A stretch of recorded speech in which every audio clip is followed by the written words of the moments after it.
इदं विश्वचक्रमे त्रिधानि दधे पदं समूढमस्य पागुं सुरे स्वाहा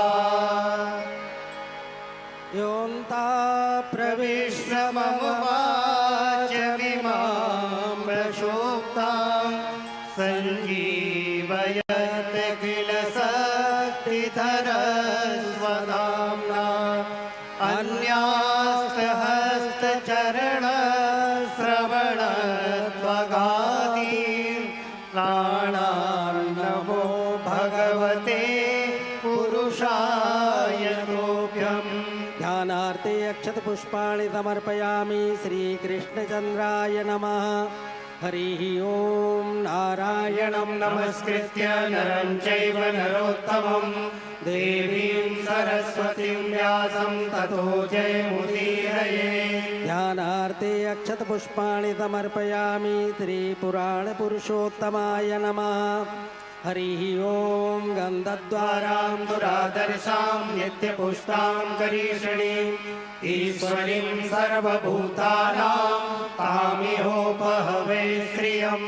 गन्धं समर्पयामि पुष्पं पुष्पमालाम्।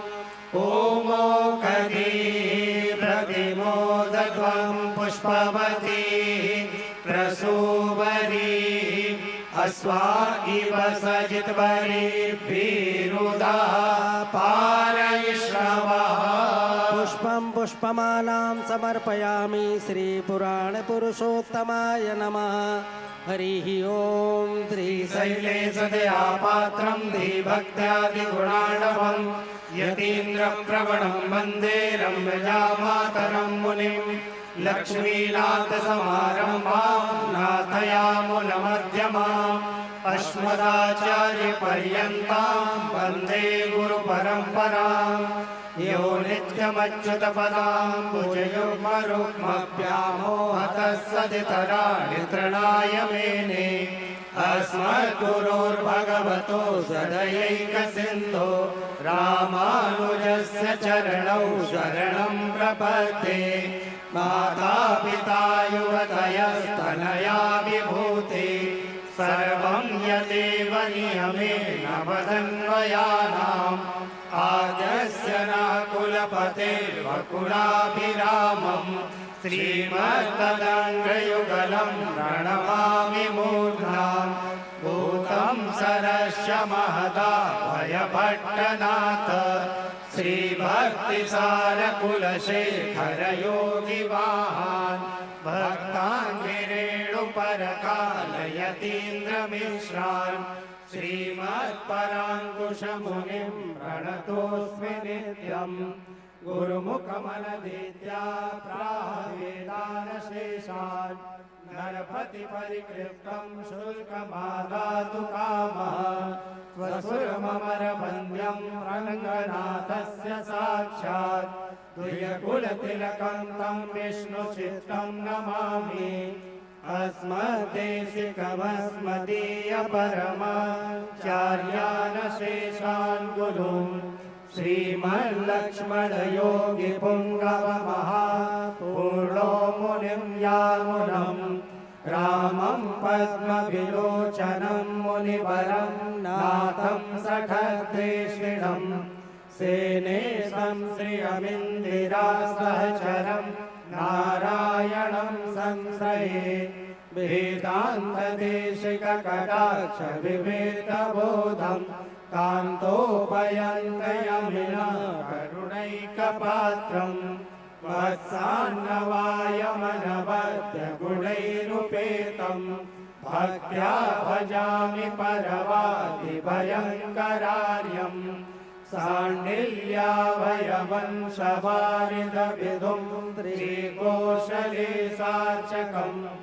विश्वक्सेनयतीन्द्रदेशिकपदद्वन्द्वारविन्दाश्रितं स्वाचार्येषु यतौ जगद्गुरुवरे श्रीरामनारायणे नित्यं सत्कमतिं जगद्गुरुवरं श्रीवासुदेवं भजे।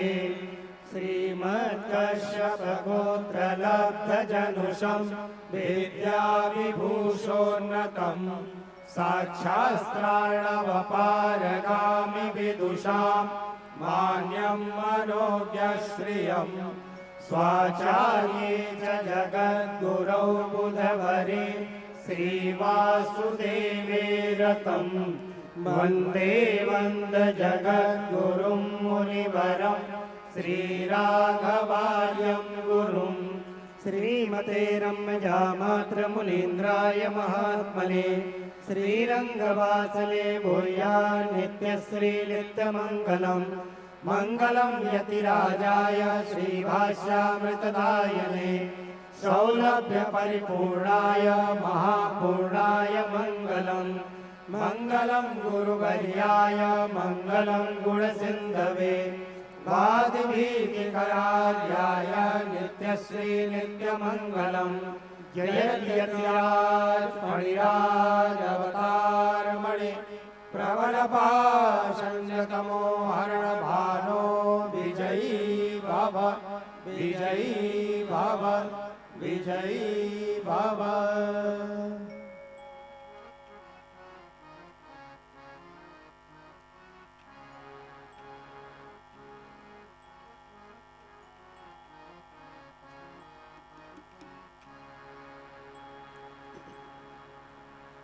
हे गिरिधर तेरी आरती हे गिरिधर तेरी आरती गाऊं आरती गाऊं प्यारे तुम को रिझाऊं आरती गाऊं प्यारे तुम को रिझाऊं कृपा के बिहारी तेरी आरती गाऊं कृपा के बिहारी तेरी आरती गाऊं मोरी मुकुट माथे पे तो है मोर मुकुट माथे पे सोहे प्यारी बंसी मुनि मन मोहे प्यारी बंसी मुनि मन मोहे देखी छवि मैं तो बलि बलि जाऊं देखे छवि मैं तो बलि बलि जाऊं कृपा के बिहारी तेरी आरती गाऊं कृपा के बिहारी तेरी आरती गाऊं चरणों से निकली है गंगा प्यारी चरणों से निकली है गंगा प्यारी जिसने सारी दुनिया तारी जिसने सारी दुनिया तारी बोले चरणों के मैं दर्शन पाऊं बोले चरणों के मैं दर्शन पाऊं कृपा के बिहारी तेरी आरती गाऊं कृपा के बिहारी तेरी आरती गाऊं दासी अनाथिक नाथ आप हो दास अनाथ के नाथ आप हो सुख दुख जीवन प्यारे साथ आप हो सुख दुख जीवन प्यारे साथ आप हो बोले चरणों को मैं शीस झुकाऊं बोले चरणों को मैं शीश झुकाऊं शिवा के बिहारी तेरी आरती गाऊं कृपा के बिहारी तेरी आरती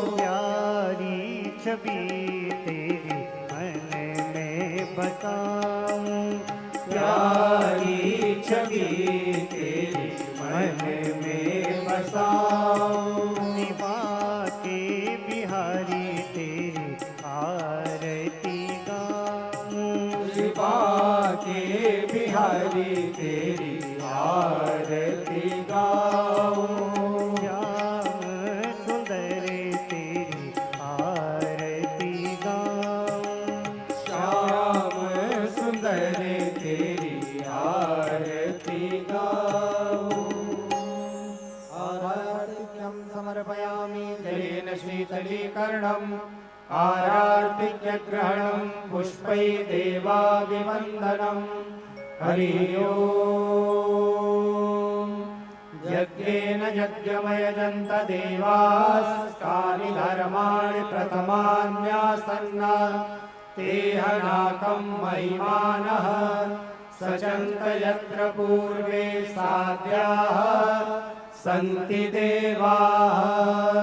ॐ कृष्णाय वासुदेवाय हरये परमात्मने प्रणतक्लेशनाशाय गोविन्दाय नमो नमः।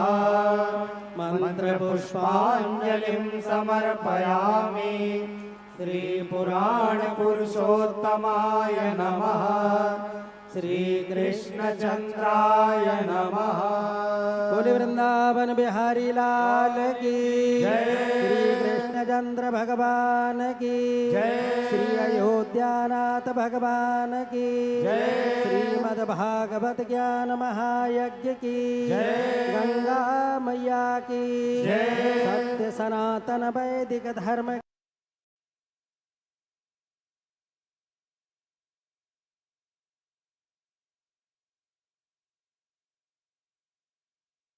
स्वामी जी महाराज की जय। जय जय।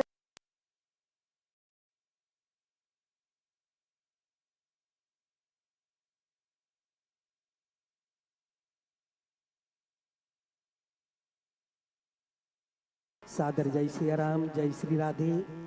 सभी श्रद्धालु भक्तों से विनम्र आग्रह, आप सभी लोग अपने अपने यथा स्थान पर विराजमान हो जाएं और कथा श्रवण करने से पूर्व हम आपसे निवेदन करना चाहूँगा कि कोई भी कथा के मध्य में सामने से ना कोई चढ़ावा चढ़ाने आएगा, ना कोई प्रणाम करने आएगा।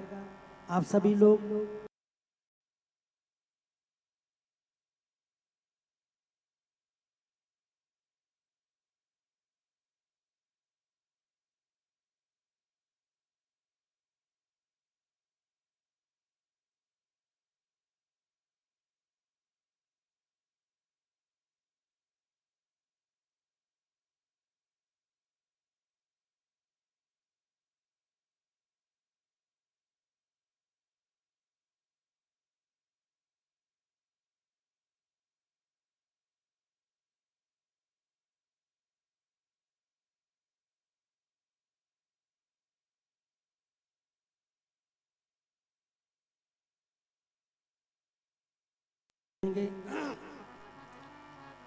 इसका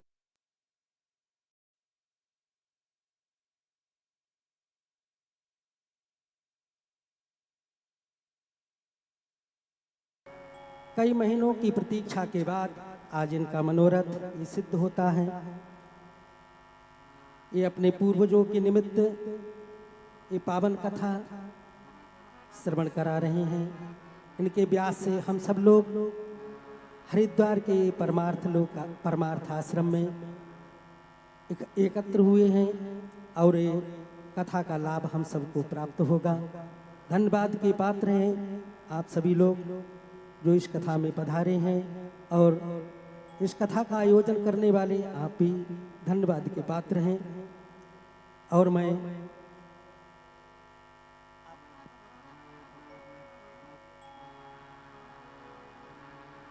हमारे यजमान परिवार के तरफ से पधारे हुए आपसे निवेदन, आप आए पूज्य गुरुदेव भगवान को पुष्पहार भेंट करें और आशीर्वाद प्राप्त कर लें।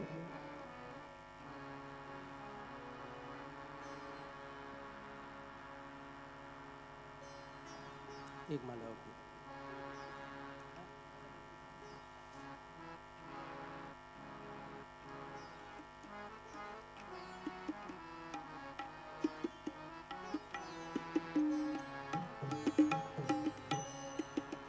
और हम अधिक विलंब न करते हुए पूज्य गुरुदेव भगवान के श्री चरणों में आप सब लोगों की तरफ से निवेदन करेंगे कि हम सबको ये पावन कथा श्रवण कराने की कृपा करें।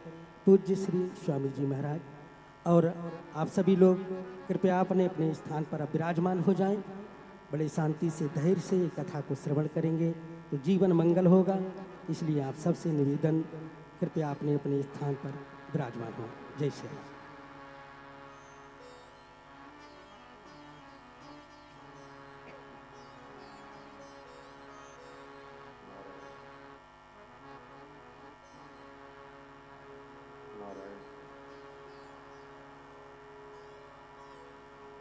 श्री सीतारामचंद्र भगवान की जय। श्री राधा कृष्ण भगवान की जय। श्री भागवत ज्ञान यज्ञ की जय। श्री सुखदेव भगवान की जय। श्री वेद व्यास भगवान की जय। श्री गंगा महारानी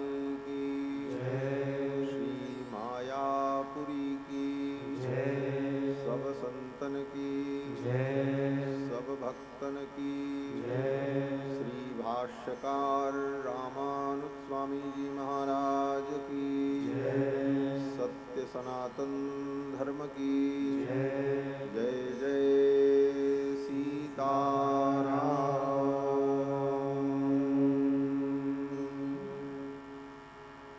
हरि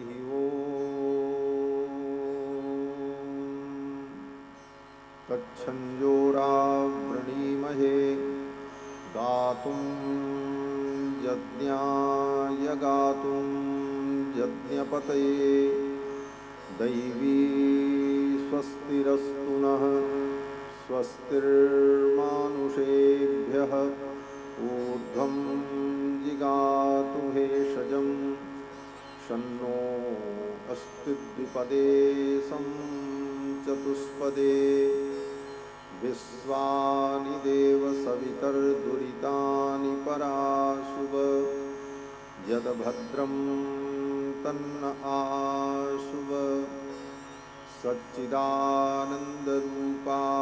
विश्वोत्पत्त्यादिहेतवे तापत्रयविनाशाय श्रीकृष्णाय वयं नुमः।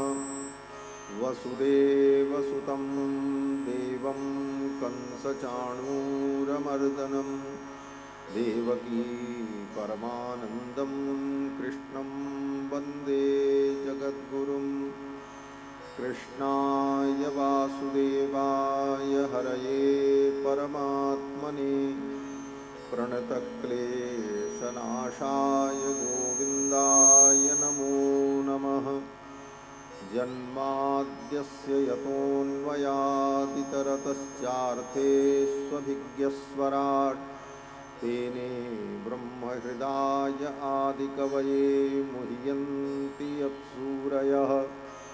तेजो वारिमृदां यथा विनिमयो यत्र त्रिसर्गो मृषा धाम्ना स्वेन सदा निरस्तकुहकं सत्यं परं धीमहि। निगमकल्पतरोर्गलितं फलं शुकमुखादमृतद्रवसंयुतं पिबत भागवतं रसमालयं मुहुरहो रसिका भुवि भावुकाः। यं प्रव्रजन्तमनुपेतमपेतकृत्यं द्वैपायनो विरहकातर आजुहाव। पुत्रेति तन्मयतया तरवोऽभिनेदुस्तं सर्वभूतहृदयं मुनिमानतोऽस्मि। व्यासं वसिष्ठनप्तारं शक्तेः पौत्रमकल्मषं पराशरात्मजं वन्दे शुकतातं तपोनिधिं व्यासाय विष्णुरूपाय व्यासरूपाय विष्णवे नमो वै ब्रह्मनिधये वासिष्ठाय नमो नमः। अचतुर्वदनो ब्रह्मा दिबाहुरपरो हरिः अभाललोचनः शम्भुर्भगवान् बादरायणः यस्य स्मरणमात्रेण जन्मसंसारबन्धनात् विमुच्यते नमस्तस्मै विष्णवे प्रभविष्णवे ऋक्यजुस्सामरूपाय वेदाहरणकर्मणे प्रणवोद्गीतवपुषे महास्वशिरसे नमः। श्रीशैलेशदयापात्रं धीभक्त्यादिगुणार्णवं यतीन्द्रप्रमणं वन्दे रम्यजामातरं मुनिं लक्ष्मीनाथसमारम्भां नाथयामुनमध्यमाम् अस्मदाचार्यपर्यन्तां वन्दे गुरुपरम्पराम्। यो नित्यमच्युतपदाम्बुजयुग्मरुक्मव्यामोहतस्तदितराणि तृणाय मेने अस्मद्गुरोर्भगवतोऽस्य दयैकसिन्धो रामानुजस्य चरणौ शरणं प्रपद्ये। शाण्डिल्याभयवंशवारिदविधुं श्रीकोसलेशार्चकं विश्वक्सेनयतीन्द्रदेशिकपदद्वन्द्वारविन्दाश्रितं स्वाचार्ये सुयतौ जगद्गुरुवरे श्रीरामनारायणे नित्यं सक्तमतिं जगद्गुरुवरं श्रीवासुदेवं भजे। अस्मद्गुरुभ्यो नमः। अस्मत्परमगुरुभ्यो नमः। अस्मत्सर्वगुरुभ्यो नमः। श्रीमते रामानुजाय नमः। श्रीपराङ्कुशपरकालयतिवरवरप्रतिवादिभीकरगुरुभ्यो नमः। श्रीजानकीकान्तस्मरणं श्रीराधाकान्तस्मरणं सन्तपूर्वाचार्याः सहायाः सन्तपूर्वाचार्याः सहायाः। बोलिए श्री सीतारामचंद्र भगवान की जय। श्री राधा कृष्ण भगवान की जय। श्री गंगा महारानी की जय। श्रीमद्भागवत ज्ञान यज्ञ की जय। श्री सुखदेव भगवान की जय। श्री वेद व्यास भगवान की जय। सब संतन की जय। सब भक्तन की जय। सत्य सनातन धर्म की जय। गो माता की जय। जय जय सीताराम।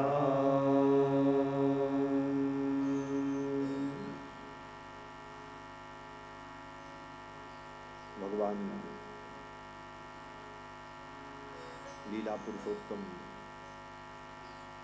श्याम सुंदर मदन मोहन श्री कृष्णचंद्र की वांगमयी मूर्ति श्रीमद् भागवत महापुराण का हम सभी लोग यथामति यथागति श्रवण लाभ प्राप्त करें, उसके पूर्व भगवान के मंगलमय नाम का श्रद्धाभाव से संकीर्तन कर लें।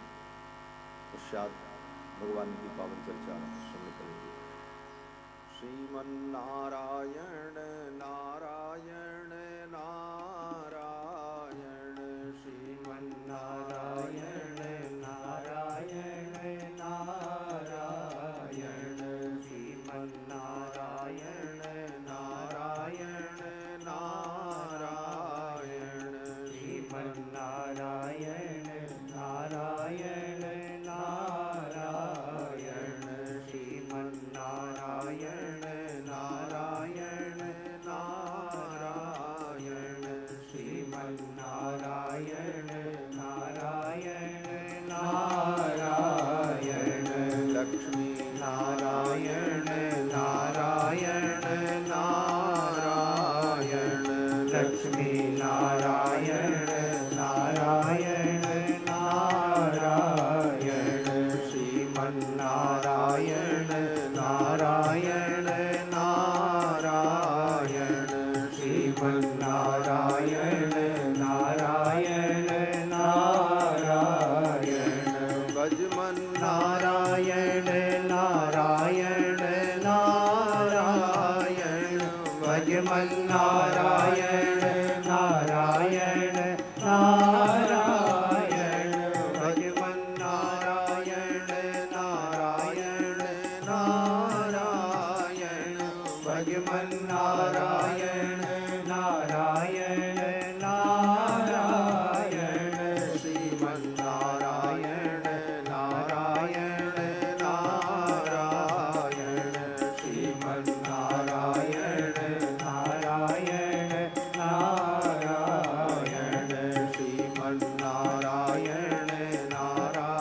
नारायण नारायण नारायण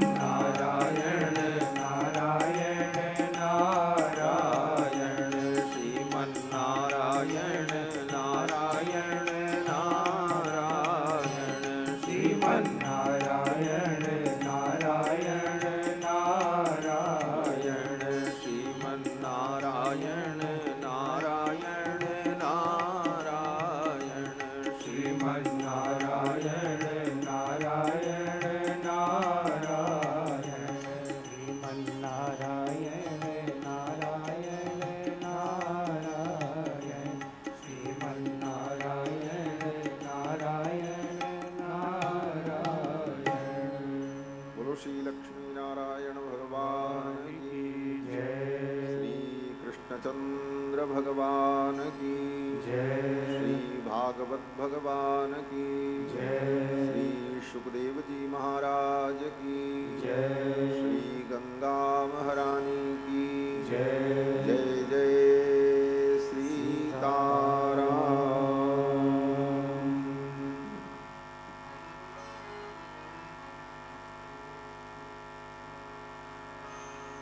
परमाध्यक्ष अनंत कोटि ब्रह्मांड नायक सर्वेश्वरेश्वर भगवान भैया गाना बजाना नहीं है, केवल आवाज।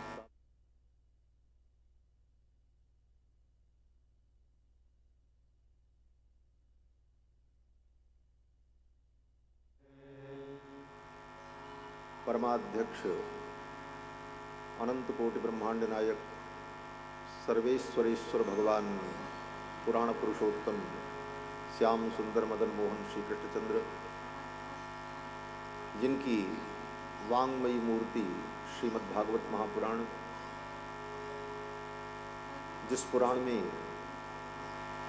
ज्ञान वैराग्य भक्ति के सहित परम तत्व परमात्मा का अत्यंत विशद और अत्यंत सूक्ष्म स्वरूप का निरूपण श्री वेदव्यास जी के द्वारा हुआ है। ऐसा भगवत स्वरूप ये ग्रंथ श्रीमद् भागवत महापुराण, इस कथा के संकल्पकर्ता यजमान श्री भगवान दास गौतम जी, उनकी पत्नी श्रीमती राजवती देवी जी, जो कि हाथरस से शादाबाद से पधारे हैं, उनके परिवार के सभी सदस्यगण, उनके पुत्र पौत्रादि, परिजन पुरजन बंधुजन एवं अनेकानेक स्थान से आए हुए श्रद्धालु श्रोता बंधुओं, धर्मानुरागी सज्जनों, श्रद्धामयी माताओं, भगवान श्री नारायण की मंगलमयी कृपा के फलस्वरूप गंगा के पावन तट पर विराजमान होकर भगवान की कथा गंगा में हम सभी लोग अवगाहन करने का उपक्रम कर रहे हैं। भगवान की महती कृपा है। 7 मोक्षदायिनी पुरियों में हृदय भूतापुरी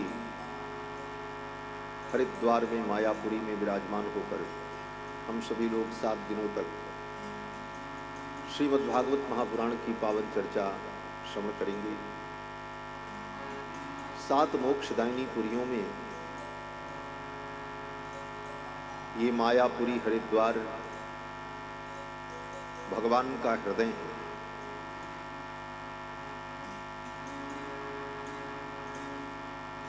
रुद्रयामल ग्रंथ में जहां पर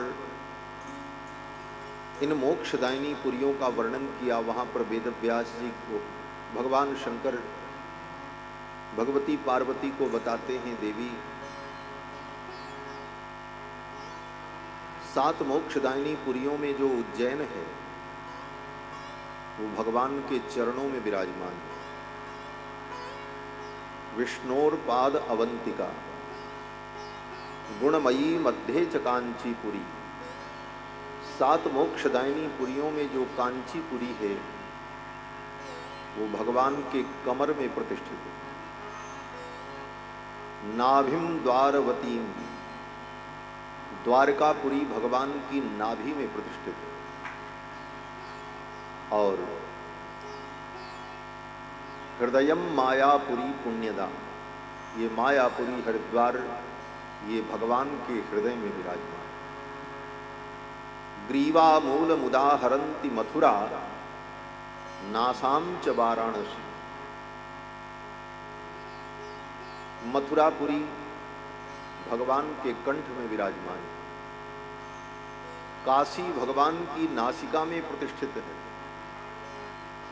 और अयोध्यापुरी भगवान के मस्तक पर प्रतिष्ठित है। इस प्रकार ये सातों मोक्षदायिनी पुरियां भगवान के तत्त अंगों के रूप में विद्यमान हैं।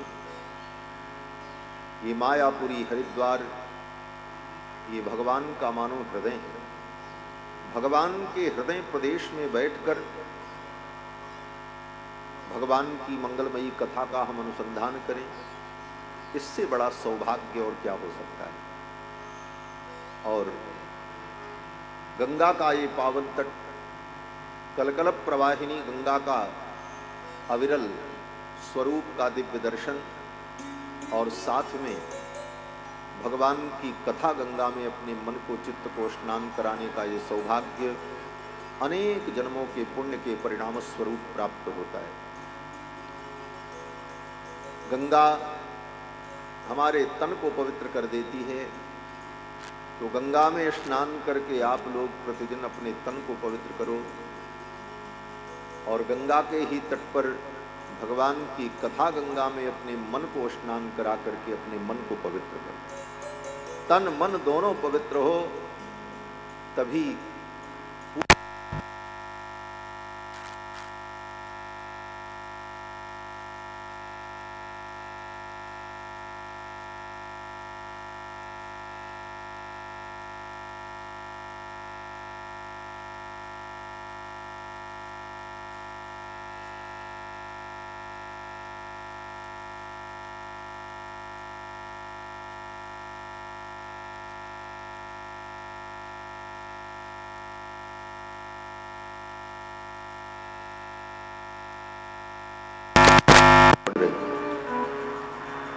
भक्ति का आडंबर बहुत बढ़िया हो जाता है,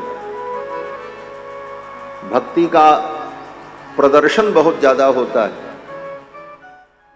मंदिर में भी लोग जाते हैं तो भगवान को देखने कम जाते हैं, भगवान को तो देखने में रुचि ही नहीं होती। तुरंत मोबाइल निकालो, फोटो खींचो। भगवान को देखने गए थे तो ये भावना आई कहां से? भगवान की फोटो देखने तुम गए हो, कोई भगवान को देख विराजमान हैं, उनका दर्शन करके उनके रूप सौंदर्य माधुर्य का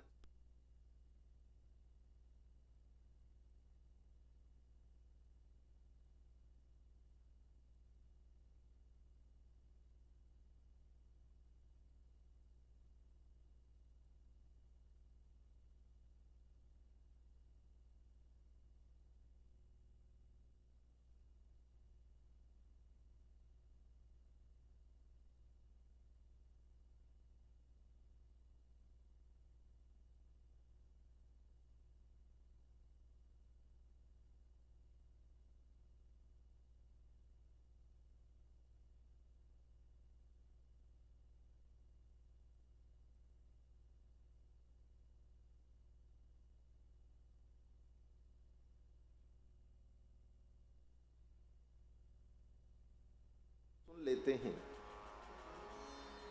थोड़ा बहुत समझ भी लेते हैं, लेकिन करने की कोई स्थिति नहीं है। व्यक्ति करना कुछ नहीं चाहता। तन कैसे पवित्र हो? न आहार शुद्ध रहा, न विहार शुद्ध रहा। आहार भी दूषित, विहार भी दूषित। कहीं भी कुछ हम खा रहे हैं, कुछ भी पी रहे हैं, कैसे भी रह रहे हैं, शास्त्र सम्मत आचरण हमारे जीवन से दूर चला गया। यहां तक कि यह स्थिति है कि सूतकादि पातकादि के नियमों का पालन भी हमारे जीवन में नहीं रहा। श्री वेदव्यास जी महाराज कहते हैं, कितनी भी तुम कथा सुन लो, चारों वेद पढ़ लो, लेकिन अगर आचारहीन हो तो वेद भी तुमको पवित्र नहीं कर सकता। वेदव्यास जी कहते हैं, आचारहीनम न पुनन्ति वेदा यद्यप्यधीताः सह षड्भिरंगैः। 6 अंगों के सहित संपूर्ण वेद का अध्ययन कर लो, लेकिन अगर आचार जीवन में नहीं है तो वेद भी तुमको पवित्र नहीं कर पाएगा। गंगा क्या पवित्र करेगी, भागवत क्या पवित्र करेगी। आचारहीनम न पुनंति वेदा यद्यप्यधीता सहसद्भिरंगे। और ऐसा व्यक्ति चारों वेद शास्त्र सब पढ़ ले, लेकिन आचारहीन अगर है तो वेद उसको उसी प्रकार छोड़ करके चले जाते हैं जैसे पक्षियों के पंख जम जाने पर वे पक्षी घोंसले को छोड़ करके उड़ जाते हैं, उसी प्रकार वेद भी उसे छोड़ करके चले जाते। धर्म क्या है? वेद व्यास जी कहते आचार से ही धर्म समुद्भूत होता है, उत्पन्न होता है। आचार प्रभवो धर्मो धर्मस्य प्रभुरच्युतः। आचार प्रभवो धर्म, धर्म को आप तभी समझ पाओगे, धर्म आपके जीवन में तब प्रतिष्ठित होगा, धर्म का जो फल है वो आपको जीवन में तब मिलेगा जब आप आचार संपन्न हो। आचार प्रभवो धर्मो धर्मस्य प्रभुरच्युतः। और उस धर्म के स्वामी भगवान प्रभु श्री हरि। तो हमारे जीवन में आचार हो तो हमारा तन पवित्र, और आचार के साथ साथ तत्व का विचार जब हो तो हमारा मन पवित्र। इसी को कहते हैं आचार विचार। आचार से तन की शुद्धि और विचार से मन की शुद्धि। तत्व का विचार हम जीवन में करें तो यहां दोनों प्रकार का लाभ प्राप्त है। पवित्रता से भोजन ग्रहण करो, गंगा स्नान करो, ब्रह्म मुहूर्त में उठ करके गंगा के तट पर बैठकर स्नान करके कुछ मंत्रों का जप करो, भगवान नाम संकीर्तन करो। इन साधनाओं के द्वारा तन पवित्र हो और कथा सुनकर के तत्व ज्ञान को श्रवण करके उसे अपने मन में चित्त में प्रतिष्ठित करो। ये अंतःकरण को शुद्ध करने का उपाय। इसी गंगा के तट पर सनंदन सनातन सनत कुमार ने देवर्षि नारद की प्रार्थना पर श्रीमद् भागवत की कथा सुनाई। और इस कथा को सुनकर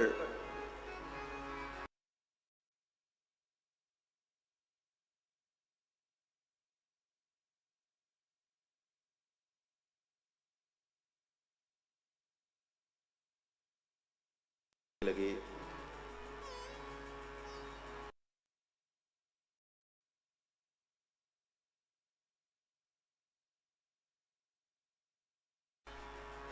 तो उस कथा में बड़े बड़े महामुनि पधारे।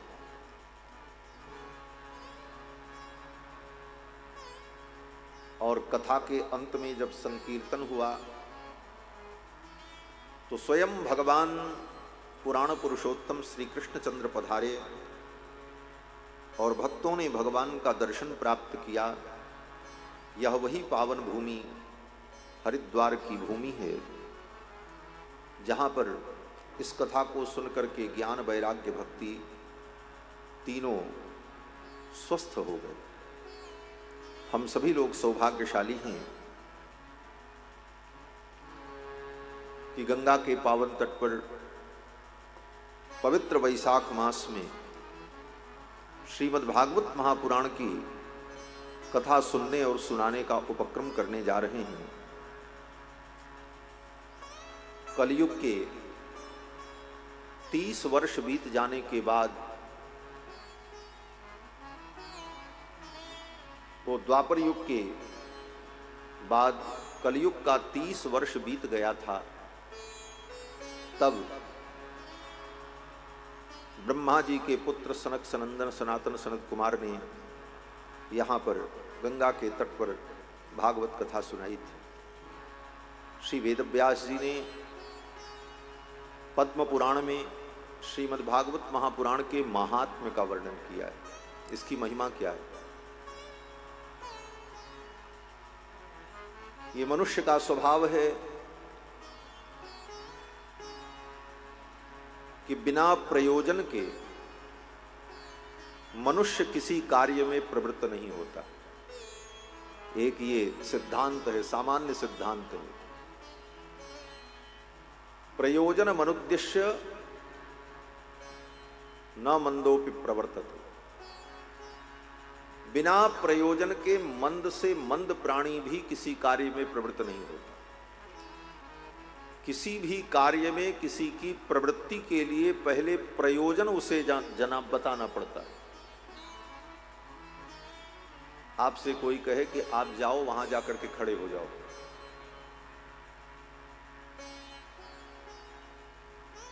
तो इस कार्य में आपकी प्रवृत्ति तब होगी जब आपको ये उत्तर मिल जाए कि मैं वहां जाकर के क्यों खड़ा हो जाऊं।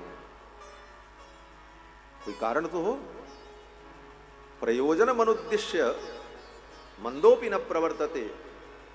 बिना प्रयोजन के मंद से मंद प्राणी भी किसी कार्य को करने में प्रवृत्त नहीं होता।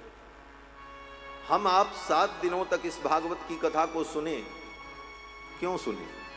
प्रयोजन कुछ है? क्या प्रयोजन है इसका? भागवत किस प्रयोजन को सिद्ध करती है? इसके सुनने से क्या मिलेगा, क्या लाभ होगा? तो यह प्रयोजन जो बताना है, यही भागवत का महात्म्य। इसकी महिमा क्या है, इसके सुनने से क्या मिलेगा, इसे समझने से क्या फल होगा, किसको क्या फल मिला, उदाहरण के सहित, प्रमाण के सहित इन बातों को कह करके श्री वेदव्यास जी ने भागवत के महात्म्य को 6 अध्याय में वर्णन किया है। इसलिए भागवत की कथा सुनने के पहले भागवत के महात्म्य का वर्णन किया जाता है। इसका प्रयोजन हम जान जाएं तब हमारा सुनने में और मन लगेगा, चित्त लगेगा। श्री वेदव्यास जी वर्णन करते हैं कि द्वापर के अंतिम काल में, कलयुग के प्रारंभ के समय, नैमिषारण्य में 88,000 शौनकादि मुनियों ने बहुत बड़ा सत्र यज्ञ किया। सत्र यज्ञ बड़ा विलक्षण यज्ञ होता है। वेदों में सत्र यज्ञ का वर्णन है। आजकल तो धर्म भी कलयुग के प्रभाव से बाजार बन गया है। जैसे बाजार में बड़े बड़े व्यवसायी उतर जाते हैं और अपनी अपनी पूंजी लगा करके बाजार का लाभ लेते हैं, उसी तरह धर्म का भी बाजारीकरण हो गया कलयुग के प्रभाव से। हर जगह धर्म को बाजार बना दिया गया। यही स्थिति तीर्थों की भी होती चली जा रही। भगवान, धर्म, हमारे धर्म के प्रतीक और धर्म के मानबिंदु, इन सब को लाभ की दृष्टि से देखते हुए, भौतिक दृष्टि से, भौतिक लाभ की दृष्टि से इनका बाजारीकरण कर दिया जा रहा है। ये बहुत बड़ी हानि है धर्म की और हमारे वैदिक सिद्धांत की। लेकिन युग का प्रभाव है। आज यज्ञ बहुत होते हैं गली गली में, लेकिन वो यज्ञ क्यों होते हैं? अपने प्रचार के लिए, प्रदर्शन। हमने 1000 कुंड का यज्ञ किया, दूसरे ने कहा हमने 2100 कुंड बना करके यज्ञ किया। यज्ञ यागादि कर्म भी केवल प्रदर्शन बन गया। जिन यज्ञों का वेदों में वर्णन है, ऐसे यज्ञ आज लुप्तप्राय हो चुके हैं। उन यज्ञों को करने और कराने वाले विद्वानों का भी नितांत अभाव होता चला जा रहा है। तो वेदों में सत्र यज्ञ का वर्णन है। ये सत्र यज्ञ केवल ब्राह्मण लोग करते हैं, ऋषि लोग करते थे। क्या करते थे? बोले सब ऋषि लोग एक जगह किसी तीर्थ में जहां सुविधा हो, शांति हो, वहां एकत्रित हो जाते थे और जितने ऋषि होते थे सब यजमान होते थे और सब अपने अपने पवित्र अग्निहोत्र की अग्नि को एक ही कुंड में मिला देते थे और फिर वही ब्राह्मण ऋषि लोग उसमें से एक व्यक्ति प्रतिनिधि यजमान बन करके सारे कर्म करता था और बाकी ऋषि लोग जो थे वो ऋत्विक बन करके यज्ञ में जो पंडित का कार्य है, आचार्य का कार्य है, वो करते थे। तो उनको दक्षिणा कहाँ से मिलती थी? बोले दक्षिणा लेना ही नहीं था। यज्ञ की समाप्ति के बाद यज्ञ से उत्पन्न होने वाले पुण्य का समान भाव से वितरण का संकल्प होता था। इस यज्ञ से जो पुण्य उत्पन्न हुआ वह पुण्य यज्ञ कराने वाले उन ऋषियों को और यजमान को सबको प्राप्त हो जाए, कोई दक्षिणा नहीं। ऐसे यज्ञ का नाम सत्र यज्ञ होता। ऋषि मुनि लोग यत्र तत्र तीर्थों में जाकर के सत्र करते थे और जब सत्र यज्ञ के कार्य से, हवन पूजन इत्यादि के कार्य से निवृत्त होते थे तो वे मुनि महात्मा लोग बैठ करके सत्संग करते थे। आसपास के लोगों को भी पता चल जाता कि यहाँ पर अनेक मुनि महात्मा पधारे हैं और सत्र यज्ञ कर रहे हैं, तो आसपास के लोग भी, वहाँ के नागरिक लोग भी उन मुनियों का दर्शन करने के लिए, उनका समागम प्राप्त करने के लिए, सत्संग श्रवण करने के लिए आते।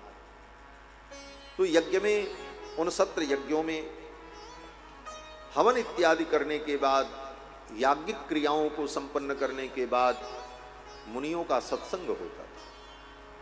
88,000 शौनकादि मुनियों ने नैमिषारण्य में सत्र यज्ञ किया और कई दिनों का ये सत्र यज्ञ था।